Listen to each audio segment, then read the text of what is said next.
Okay, so it sounds like both Xbox and Nintendo fans have a lot to be excited about this week. Xbox did announce their very own showcase, which I think adds to a very interesting year for them so far. I feel like they've gotten off to a bizarre start with a lot of those third-party rumors that's been swirling around, but this could maybe help them get back on track. And I think when you actually look at their future lineup of games, especially when it comes to their first party, there is a lot to be excited about. So this new showcase will really only add to that lineup, and it does sound like you Game Pass fans out there will be very happy. In fact, they also announced some new Game Pass games today, which we'll also talk about. Now, as for Nintendo, they have their own thing going on, as Mario Day is this Sunday on March 10th, and they're already teasing some announcements as well as making some. So we'll get into all of that today, including a couple leaks, which might tell you what is in store.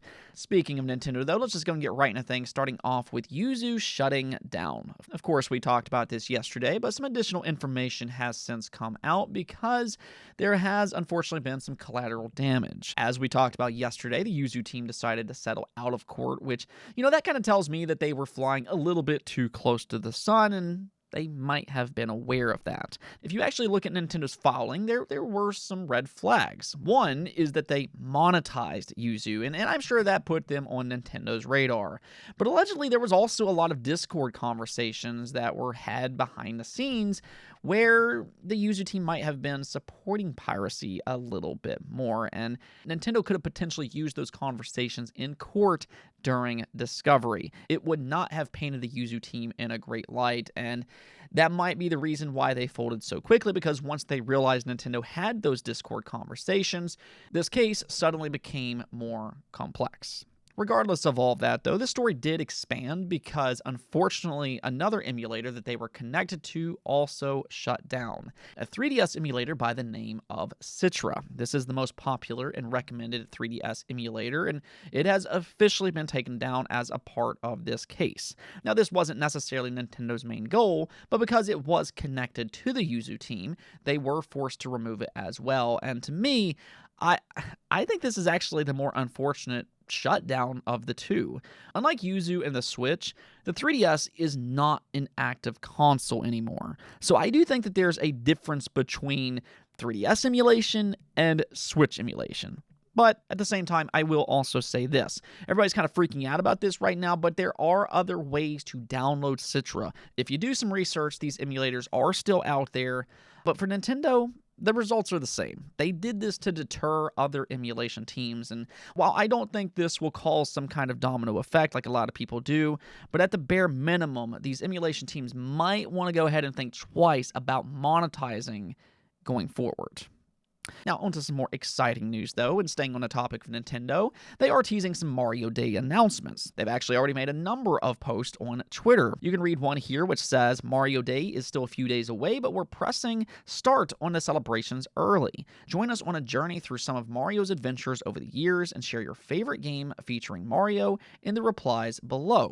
Now, they've also announced a Mario Kart 8 event and a 14-day free trial for Switch Online as a part of that celebration, which, that's pretty cool to see. The Lego company is also teasing something Mario related as well if you're a collector of that type of stuff. But this seems to be just the beginning. The way Nintendo has been announcing this stuff so far, it does kind of seem like Nintendo has announcements scattered throughout the entire week. And according to Pyoro, which is an incredibly reliable Nintendo leaker, well, they suggested that there's 3 specific announcements coming soon that fans will be very happy about. One is Paper Mario: The Thousand Year Door. Pyoro simply responded to a fan hoping for a Mario Day announcement by saying, Mario Day falls on Sunday this year, but ... which this does kind of imply that an announcement is indeed incoming. And based on how Nintendo has made their announcements so far, this really could come at any time. Now, I assume this will be a release date announcement. That would make the most sense, though who knows, it might even be a shadow launch. Now, don't get your hopes up too much for that, but, they did do that for Metroid Prime last year, so hey, It's not necessarily impossible, is all I'm trying to say here. Plus, what better way to celebrate Mario Day than by releasing a brand new game during the same week? That would just be poetry in motion. Yeah, it's probably not going to happen. Again, don't get your hopes up too much. But Pyoro did also tease a Luigi's Mansion 2 HD announcement, which again, I assume this will include a release date. This game is planned for a summer release, but they might go ahead and narrow that down a little bit more in the coming week. One game that we absolutely know is around the corner, though, is Princess Peach Showtime. This game is set for March 22nd, so, just later this month. And according to Pyoro, once again, they suggested that it will get a trial version. Now, that doesn't necessarily mean that this will happen during Mario Week. That's not what they said. So, kind of take this rumor separate from the other two. But if it's true, this should happen soon, and I think this is a good call by Nintendo. This is a game that people might be a little bit more on the fence for. It's a completely new spin-off, and it's something different than what we've seen from Nintendo in the past, and it is for a side character that hasn't really had a lot of games. So this would be a great way for them to get people to try it and see if they like the demo. That way they can kind of push more units once it fully releases. Either which way, though, all of this is just rumors for the time being. Nothing is confirmed until Nintendo says it themselves. But just considering Pyoro's track record, I thought we would at least talk about it. And of course, I'll keep you up to date if and when we get any kind of official news. Okay, so let's go talk about Xbox, though, because they've also had a pretty busy week. They actually have a surprise partner showcase set for tomorrow on March 6th. And the key words here is that this is a partner showcase. So don't go in expecting first-party exclusive announcements. This is not where we're going to see Indiana Jones, Avowed, or Hellblade. That's not what this showcase is. Instead, what they're doing is that they're highlighting third-party games, and they actually already confirmed a few partners that will show up. This includes Capcom, Nexon, and EA. But one thing that I think fans should really keep an eye on here is Xbox Game Pass. They've already confirmed that they do have some Game Pass announcements planned for this event, and one such game is Capcom's new IP, Path of the Goddess. Now, you might recognize the footage for this game. This is a day one Game Pass release, and they revealed it just last year. It's described as a new innovative game that witnesses an epic clash between the spirit realm and mortal man. But outside of that, there's a lot of mystique to this title. So it'll be nice to get an update, hopefully some more gameplay that kind of reveals what it is, and possibly a release date as well. The same can also be said for the first Berserker Kazan. This is a game that's really been going under the radar, but this is a new Souls-like in the pipeline, and it will be at this showcase. From what we've seen in the past, it does actually look promising, which is probably why they're highlighting it in their press release in the first place. They must have some faith in this title.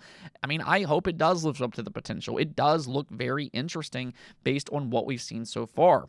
That is kind of the thing about this entire event, though, because it is roughly 30 minutes long, and they did note that there will be more than a dozen titles that shows up here, so we should get some surprise announcements as well. However, they did also confirm one other game, though, and that's Tales of Kenzera. Its art style almost reminds me of Prince of Persia: The Lost Crown, which, by the way, that is an excellent game. If you haven't played it, definitely go check it out. So I would at the very least be curious to see more of Tales of Kenzera. And I think between these three games alone, there's already something to look forward to at this event. I definitely want to see more on the first Berserker, but again, it is set for tomorrow at 1 p.m. Eastern Time, and of course, I'll give you the lowdown once it's over. Going back to Game Pass, though, they did also reveal the next wave of Game Pass titles, and it absolutely did not disappoint. You can see here this includes MLB The Show 24, Control Ultimate Edition, No More Heroes 3, Paw Patrol World, SpongeBob Rehydrated, and then Lightyear Frontier. So looking at this list, this is a great combination of quality mixed in with day one releases. You just gotta love those day one releases, and Xbox somehow managed to get MLB The Show day one for the third year in a row. Honestly, it's still so crazy to think about that. This is a PlayStation-developed franchise, and it was exclusive for over a decade, but clearly, Xbox made a deal with the MLB organization themselves, and here we are. It's been a major Xbox Game Pass franchise for the past 3 years, and fans are absolutely loving it. That's not the only day one release here, though, as Lightyear Frontier's Early Access is also set to release on the exact same day, being March 19th. I don't really understand the logic of releasing on the same day, but hey, this does seem to be an interesting game if anything else. It's described as an interstellar farming adventure game where you customize mechs and grow alien crops. Sounds rather strange on paper, but I really do like the art style, and there is an emphasis on cooperative gameplay. So if you and your friends like farming type of games and you want to try something just a little bit different, maybe give Lightyear Frontier a try when it releases on March 19th. Just kind of keep in mind that it is an early access title. Outside of the day one releases, though, there's a lot of quality here. I do have to recommend a couple of these myself. Control is absolutely amazing. Like, this is a truly unique AAA experience coming from Remedy Entertainment. If you've ever played any of their games, you kind of know what you're getting into. They're weird, they're bizarre, but they're absolutely amazing, and Control is no different. It's kind of set up like a 3D Metroidvania, and it's got a great storyline and amazing set pieces. If you haven't already played Control, do yourself a favor and download it via Game Pass when it releases on March 13th. Then also SpongeBob Rehydrated. I think some people kind of overlook this game sometimes, but this is secretly one of the better collectathon platformers available. I actually 100%ed this game a few years back because it's a game that I really enjoyed. So, I mean, if anything else, if you like SpongeBob, you're probably going to like this game. It's got that typical SpongeBob sense of humor, and if you like 3D platformers, well, then you're definitely going to like this game because it's well designed. It will be available on March 12th.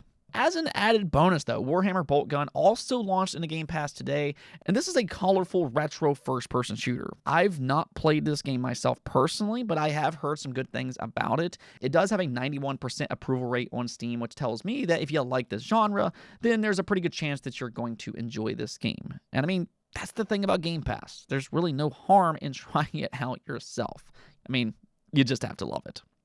Now, one last thing that I want to talk about real quick is a game that I'm actually very excited about, and it also seems to be a game that's kind of going a little bit under the radar right now. I think that will quickly change once it releases, because I think this is going to surprise a lot of people. I think it's going to really impress when it does release, and I'm talking about No Rest for the Wicked. This is Moon Studios' next game, and if you don't know who they are, personally, I believe they've already made one of the best Metroidvania franchises ever made, being Ori. If you've played the Ori games before, yes, this is coming from the Ori creators. Those games are beyond good. They are genre-defining. And now they're trying to do something completely different. They're working on an action RPG. And you know what? It looks like that same love and attention went into this game. Not only does it have a beautiful art style, which is expected from the creators of Ori, but they also just revealed a 25-minute overview of its gameplay. And it looks far better than what I was ever expecting. Like, I think the easy comparison that people will come to is Diablo, just considering its importance to action RPGs. But No Rest for the Wicked is just so impressive as its own thing. Looking at some of its gameplay, its combat honestly kind of reminded me of Souls-likes. It seemed very meticulous and challenging. I really liked what I saw in terms of its combat. And, oh, by the way, they did design this game with a controller in mind. They said that they want players to have full control of their characters' movements and really feel like they're a part of the game. I seriously highly encourage all of you to watch the full gameplay overview. I will drop a link in the description below. It looks truly amazing. And now, really, it's one of my most anticipated games. But the big news here was that its early access is planned to release on April 18th. So, go ahead and mark your calendars. Anyways, though, that's going to be it for this video. Sounds like it will be a fun week for both Nintendo and Xbox fans out there, so stay tuned for all of that. But until next time, peace out.